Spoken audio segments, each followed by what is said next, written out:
네, 반갑습니다. 마르스 김동석의 리얼 주식입니다. 오늘 마르스 김동석의 리얼 주식은 트럼프 시대 개막, 이 기업 무식하게 사모으세요. 세계 1위 됩니다. 우리가 2차 전지도 당연히 관심을 가져야 되지만 여러분들이 절대 놓쳐서는 안 될 얘기도 가져왔으니까 꼭 알고 가셔라. 어떤 이슈에 어떤 종목을 관심 가져야 되는지 그 본질적인 얘기까지 알려드리니까 영상 끝까지 꼭 시청하시길 바라겠습니다. 이 얘기를 안 할 수가 없었습니다. 그래서 가져왔고요. 여러분들한테 제가 감사한 마음에 최근에 이슈가 되는 비만 치료제, 제약바이오, HBM, EUV, 시장 전망부터 관련주까지 총정량 자료집 무료로 나눠드리고 있습니다. 이 자료집 받고 싶으시면 영상 끝까지 꼭 시청하셔라 말씀드리고 무료니까요. 받아가시고 오늘 주제 시작하겠습니다. 절대 놓쳐서는 안 됩니다. 트럼프 시대 개막, 이 기업 무식하게 사모으세요. 세계 1위 됩니다. 2차 전지 얘기만큼 중요한 거니까 집중하시면 좋을 것 같습니다. 일단 이번에 푸틴이 트럼프를 축하해 줬습니다. 사실 러시아가 미국을 축하해 줄 일이 많지 않은데 이번에 축하를 해줬죠. 뭐라고 했냐라고 한다면 그냥 은유적으로 축하해 준 게 아닙니다. 푸틴 대통령이 러시아와의 관계 회복, 우크라이나 위기 종식을 위한 도움과 관련해 언급한 내용은 주목할 만한 것 같다라고 언급했습니다. 그러니까 지금 우크라이나와의 전쟁이라든가 아니면 러시아와 미국과의 관계라든가 이거 다 회복하는 거 나쁘지 않은 얘기인 것 같은데 과거에 트럼프 당선인과 정상적인 관계를 맺었다. 그러니까 사이가 좋았다. 트럼프 당선인의 전화를 받거나 먼저 연락할 의향이 있다. 아, 나 연락하고 싶다. 서로 축하한다. 나 대통령 됐다. 잘 지내보자. 이런 얘기를 들을 의향이 있다라는 거죠. 그리고 트럼프 당선인의 대선 승리를 축하한다며 대화할 뜻이 있다라고 시사를 했습니다. 그러니까 축하를 했습니다. 아, 됐구나. 우리 열심히 해보자. 이게 아니라 당선된 거 축하해요라고 한 거죠. 트럼프 당선인은 즉각 우리가 대화를 가질 것 같다라고 또 화답을 했습니다. 그러니까 푸틴이 축하한다라고 하니까 우리 곧 만나서 얘기해야 될 것 같은데 라는 말을 했다라는 거죠. 그래서 이 푸틴 대통령이 이거를 그냥 뭐 어딜 통해서 은유적으로 얘기한 게 아닙니다. 푸틴 대통령이 연설을 통해서 공개석상에서 언급을 한 겁니다. 그래서 트럼프 당선인에 대해 처음으로 언급한 것은 이번이 처음이기 때문에 전 세계가 집중한 거죠. 뭐야? 이렇게까지 친했었나? 라는 생각을 하게 되는 거예요. 그래서 여러분들한테 얘기하고 싶은 건 뭐냐면은 아니 왜 트럼프랑 푸틴이랑 친한가? 왜 트럼프랑 러시아랑 친한가? 이게 문제가 우크라이나만 압박한다고 해서 러시아와의 전쟁이 끝나는 게 아니거든요. 러시아를 어떻게 보면은 압박하든가 아니면 어르고 달래거나 둘 중 하나를 해야 되는데 지금 보면은 가능성이 좀 이 멘트에서 보인다라는 거죠. 이거 왜 그러냐? 일단 하나하나 보겠습니다. 트럼프와 러시아의 관계입니다. 이게 무슨 관계가 있길래 이렇게까지 친하냐라고 물어볼 수 있습니다. 그냥 서로 좋게 얘기해줬다고 나올 관계가 아니라는 거죠. 이거는 우리가 언제로 돌아가냐면 1980년대로 돌아갑니다. 1986년에 소련 대사 유리 두비니는 뉴욕에서 트럼프를 만나 그를 칭송하며 와 대단하다. 러시아를 방문하여 빌딩 건설을 논의하자고 유인을 합니다.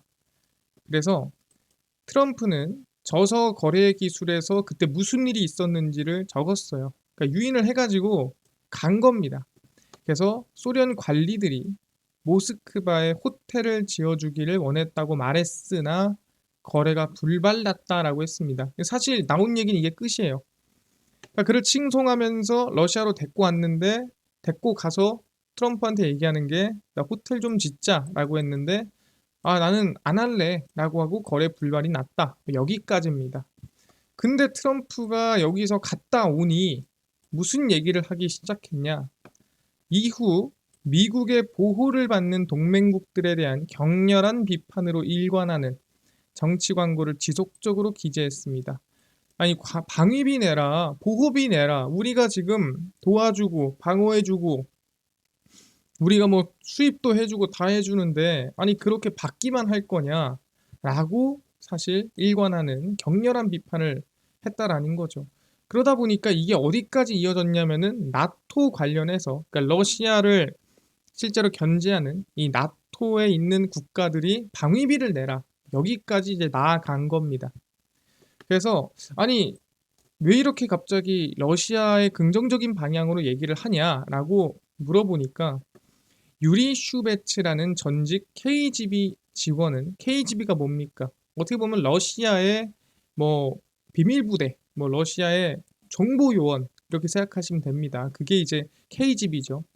그래서 유리 슈베츠라는 러시아의 정보요원이 예전에 일을 했던 거죠.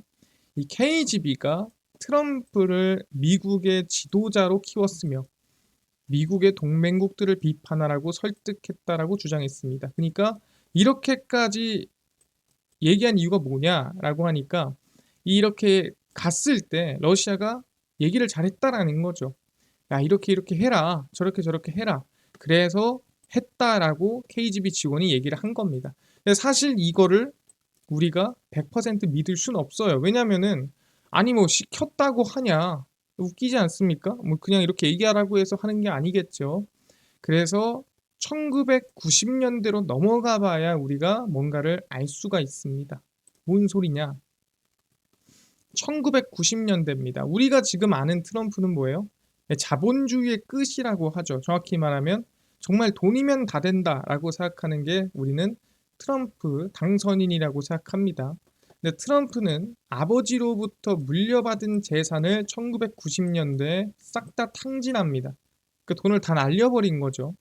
그래서 2004년에는 트럼프가 18억 달러라는 빚더미에 앉습니다. 18억 달러면 원화 가치로 따져봤을 때 얼마입니까? 대략 뭐 대충 계산해봐도 뭐 2조가 넘죠. 그 정도로 말도 안 되는 돈에 지금 빚이 생긴 겁니다.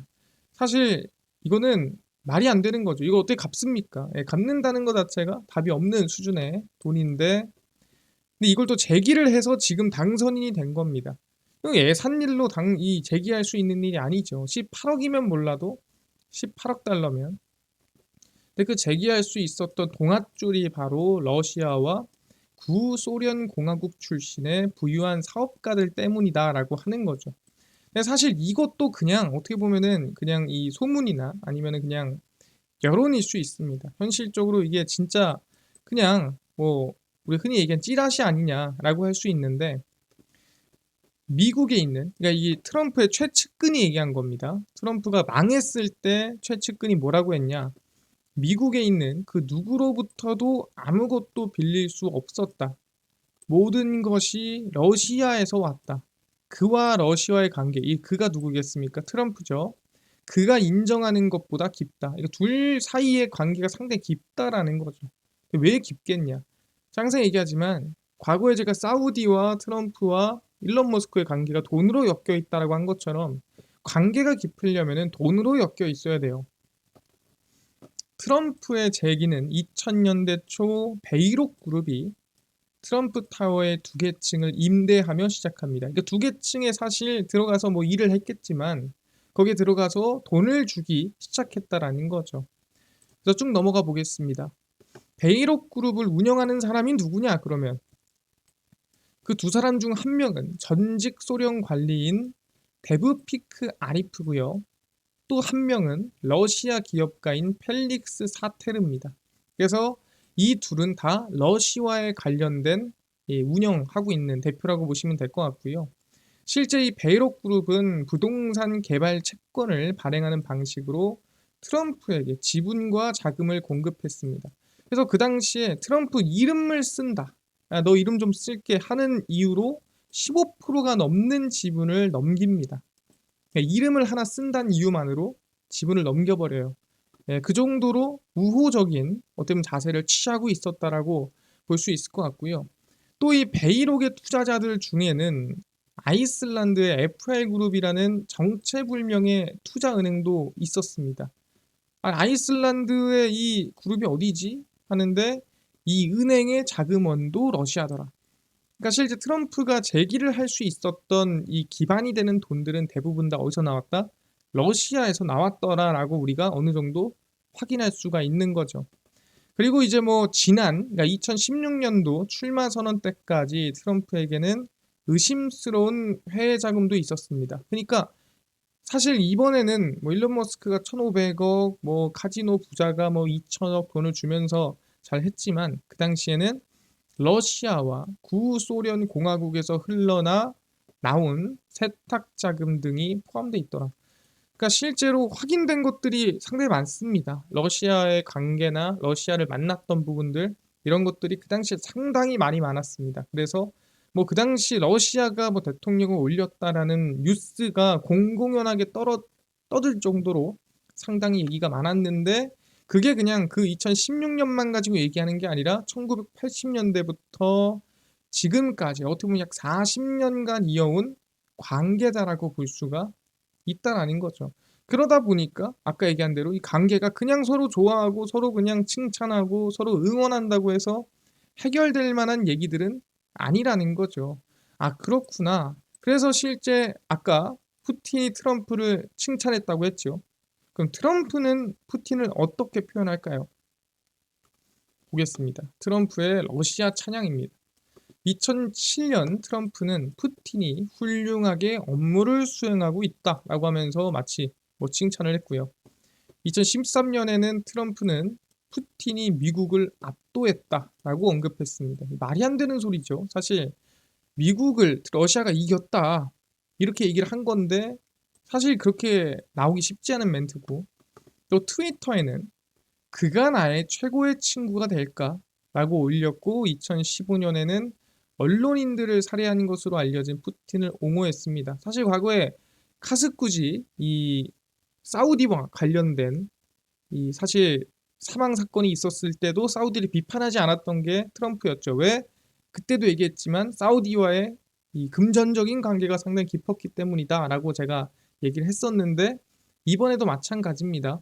러시아에서 뭔가 문제가 있었음에도 그거에 대해서 비판하거나 또는 일륜적으로 뭔가를 얘기하지 않았다라는 거죠. 트럼프 대통령은 재직 시에도 러시아의 중요한 국가 기밀을 노출해 문제가 됐던 적도 있습니다. 그냥 말을 하다가 흘려버려요. 그래서 그걸로 인해서 또 문제가 된 적도 있고요. 트럼프는 대통령에 당선된 이후 러시아와 관계가 있는 인물들을 행정부에 또 기용하기도 했습니다. 근데 중요한 게 기용하고 나서 문제가 됐을 때 전부 다 직접 사면 처리를 해줬습니다. 그러다 보니까 이쯤 되면은 관계가 이게 진짜 없는 게 맞냐라고 물어봤을 때 어느 누구도 관계 없지요 라고 얘기하기가 쉽지 않을 정도라는 거죠. 아, 그렇구나. 여기까지 확인을 했고요. 그러다 보니까 우리가 결론만 얘기를 하자면 러시아와 친한 트럼프기 때문에 이번 종전 충분히 가능성이 있다라는 거죠. 왜? 그냥 한쪽만 압박한다고 끝날 문제가 아니죠. 전쟁이라는 거는 양쪽에서 싸우는 거기 때문에 양쪽의 합의를 잘 봐야 돼요. 근데 우크라이나야 너네 지원 안 해줄게 한다고 끝나는 게 아니에요. 왜? 그때 러시아가 치고 들어오면 어떡합니까? 둘 다 관계를 맺고 있어야 되는데 그게 트럼프다라는 거죠. 그러다 보니까 진짜로 이제는 중간에서 협상이 가능해질 수 있다라는 거고 그래서 최근에 이 종전 관련해서 현실적인 안이 나왔습니다. 그게 뭐냐면 우크라이나 종전 추진입니다. 지금까지는 사실 약간 우크라이나한테 유리한 방향으로 종전하는 게 나왔었거든요. 트럼프 당선인 의 외교정책 고문 등 측근들은 러시아가 우크라이나 영토 20%를 점유한 현재 전선을 그대로 동결하자 추진하고 있습니다. 그러니까 크림반도라든가 실제 러시아말을 많이 쓰는 지역을 러시아가 우크라이나 땅에서 점유를 하고 있거든요. 거기 그냥 주고 끝내자라고 하는 겁니다. 근데 그냥 주고만 끝내냐? 또 그게 아니에요. 우크라이나에는 나토 가입을 노력하는 거를 유예하도록 압박을 가하는 방안을 종전 구상 중 하나로 제안했습니다. 이게 뭔 소리냐? 아까 나토가 뭐라 그랬어요? 러시아를 견제하는 단체라고 말씀드렸죠. 근데 이 우크라이나가 나토에 들어간다고 하니 러시아가 야, 너 미쳤냐? 내가 그렇게 도와주고 잘 키워줬는데 나토에 들어간다고 하면서 시작된 전쟁입니다. 그러다 보니까 이 우크라이나가 나토에 들어가는 거에 상당히 민감한 거예요. 근데 만약에 전쟁 끝냈는데 나토에 바로 홀랑 들어가 버리면은 문제 되는 거 아닙니까? 그러니까 러시아가 납득을 하려면 야 너가 적어도 나토에 오랫동안 가입하지 않겠다라는 약속 정도는 해줘야 종전하지 않겠니? 라고 방안이 또 나왔다라는 거예요. 우크라이나가 최소 20년 동안 나토에 가입하지 않겠다라고 약속하면 미국은 러시아의 공격을 억제할 무기 지원을 계속하는 방안입니다. 그러니까 내가 지금 무기를 막을 건데 너가 만약에 나토에 20년 동안 가입 안 하면 그 무기 계속 줄게. 너네 싸워서 적어도 지금 영토에서는 더 안 밀리게끔 도와줄게라고 하는 거죠. 근데 일단 있는 거 줘라. 일단 지금 러시아가 점유한 거 주고 나토 가입 안 하고 그 다음에 이 상황에서 더 악화되지 않게 내가 도와줄게 라고 하는 거죠. 그래서 측근들은 당장 뭐 구체적인 승인을 한 건 아니지만 이런 안들이 나오고 있다라는 거예요. 어떻게 보면은 정말 현실적인 안입니다. 러시아도 납득할 만한. 근데 우크라이나는 조금 불만이 있을 수 있겠지만 아까 얘기한 대로 나 무기 안 줄 거야 그러면 이런 식으로 압박하면은 정말 울며 겨자 먹기로 이 받을 만한 그런 안인 거죠. 그러다 보니까 진짜로 이제는 현실적으로 종전이 좀 다가올 수 있겠다라고 우린 생각을 해볼 수 있는 거예요. 그래서 우리는 이거를 놓고 갈 수가 없습니다. 왜냐하면 가장 현실적인 부분이기 때문에. 그래서 저는 관련 기업에 대해서 무조건 알고 있어야겠다라고 생각을 하는 겁니다. 그래서 실제 우크라이나 러시아 전쟁 이 종전 기대감에 우리는 관련주를 좀 정리를 제가 해놨고요. 근데 너무 많습니다. 그래서 대장 위주로 순서대로 정리를 했습니다. 그래서 우크라이나 사업을 직접 진행하는 SG가 있고요. 그 다음에 SY 스틸텍이 있습니다. 얘네가 대장이에요. 얘네가 1등입니다. 근데 이 얘네 눌림목을 공략하는 게 가장 중요하거든요. 근데 이 두 개 중에 하나가 걸리든 이 두 개가 다 걸리든 투자 경고 예고나 아니면은 단기 가열 지정 예고가 걸리잖아요. 그럼 그 다음에 주가가 급등하기가 쉽지 않아요. 일반적으로. 그럼 보통 투자 경고 예고나 단기 가열 지정 예고가 뜨면은 그 다음 종목들이 급등세가 더 크게 나옵니다. 그게 뭐냐면 현대 에버다임, 데모, SY입니다. 그래서 얘네가 만약에 투자 경고나 단기 가열 지정의 예고에 걸리면 이 세 개가 그 다음 상승이 나올 가능성이 크고요. 과거에도 그랬습니다. 그 다음에 이제 뒤따라가는 애들이 전진건설 로봇이나 진성 TEC, 그러니까 중장비 기업들이나 아니면 전력망 이렇게 인프라 관련된 기업들이죠. HD 현대건설기계, 다산네트웍스 등 건설기계, 전력망 관련, 인프라 관련된 기업들이 수혜를 보는 겁니다. 그래서 가장 먼저 얘네 둘, 그 다음 얘네 둘이 투자 경고나 단기가열 지정 예고에 걸리면 이 종목들을 넘어갔다가 그 다음에 얘네들은 이제 뒤따라서 천천히 움직이는 애들입니다. 그래서 눌림목에 관심을 가져야 됩니다. 그래서 정리를 좀 해드리면은 SY 스틸텍입니다. 최근에 양봉을 좀 크게 쏘면서 주가 상승세가 조금 강하게 나아지는 모습을 우리가 확인을 좀 할 수가 있었습니다. 여기서 우리가 얼마에 관심 가져야 되냐? 이건 5,500원 제가 적어드리겠습니다. 다 적어드릴게요. SY 스틸텍이고요. 네, SY 스틸텍은 5,500원에 관심을 가지면 제일 좋을 것 같다 얘기를 하고요. SG 같은 경우에는 사실상 저는 그렇게 관심을 많이 두진 않습니다. 왜? 증거금 100%예요. 근데 이제 대장주이기 때문에 뺄 수는 없었고요. 저는 그거보다는 SY 스틸텍에 관심 두는 게 맞겠다 생각하고요. 그 다음에 현대 에버다임입니다. 현대 에버다임도 마찬가지예요. 지금 여러분들이 관심 가지는 게 아니라 SY 스틸텍이 투자 경고나 단기가열 지정 예고가 떴을 때 여러분들은 관심 갖는 게 맞다라고 제가 아까부터 말씀을 드리는 상황입니다. 그럼 여기서 이제 어떤 가격에 얼마에 관심 가져야 되냐라고 한다면 전 개인적으로 8,800원입니다. 현대 에버다임은 8,800원이에요. 현대 에버다임 8,800원에 관심을 가지면 좋겠다 얘기하고요. 다음 데모입니다. 데모 같은 경우에도 뭐 현대 에버다임이랑 비슷한 흐름세가 나와주고 있는 상태죠. 얘 같은 경우에도 저는 예, 데모는 10,000원입니다. 그래서 저는 개인적으로 이 세 개, 얘가 1등이고요. 그 다음에 2등, 3등 해가지고 이렇게 천천히 얘네 둘 다 근데 3등은 없고 다 2등이라고 봐야 되지 않을까 생각합니다. 2차 전지만큼 트럼프가 왔을 때 임팩트 있는 종목들이라 뺄 수가 없었다. 계속 관심을 두고 가셔라 말씀드리겠습니다. 알겠습니다. 그래서 이렇게 정리를 하고요. 트럼프와 러시아의 관계 확인했습니다. 그 다음에 이뿐만 아니라 아까 전에 초반에 제약바이오, 비만치료제, 그 다음에 뭐 HBM, EUV 시장 전망부터 관련주까지 총정리한 자료집을 무료로 나눠준다고 했는데 이거는 어디서 받을 수 있나요? 또는 당일 급등이 예상되는 단타 종목을 매일 무료로 좀 나눠주세요. 또는 장 시작 전에 급등이 예상되는 뉴스라든가 시황을 무료로 좀 나눠주시고 테마주라든가 매매법 강의를 무료로 나눠주세요 하시는 분들이 있어서 김동석 대표가 100% 무료로 나눠드리고 있습니다. 바로 김동석의 리얼 주식 연구소라는 100% 무료 어플이고요. 이 어플은 내가 아이폰을 씁니다. 앱스토어에서 무료로 설치 가능하고요. 갤럭시를 씁니다. 구글 플레이, 플레이 스토어에서 무료로 설치가 가능합니다. 그래서 무료로 설치를 하고 나면은 전화번호 같은 거 적어야 되나요? 아무것도 안 적으셔도 됩니다. 무료니까요. 앱스토어, 구글 플레이, 플레이 스토어 접속하시고 뭐라 검색하냐? 김동석의 리얼 주식 연구소라 검색하시면 이렇게 어플이 뜨게 됩니다. 100% 무료로 설치 가능하니까요. 꼭꼭꼭 설치하셔라 말씀을 드리고요. 설치를 하고 나면은 이렇게 김동석의 리얼 주식 연구소 어플이 뜨게 됩니다.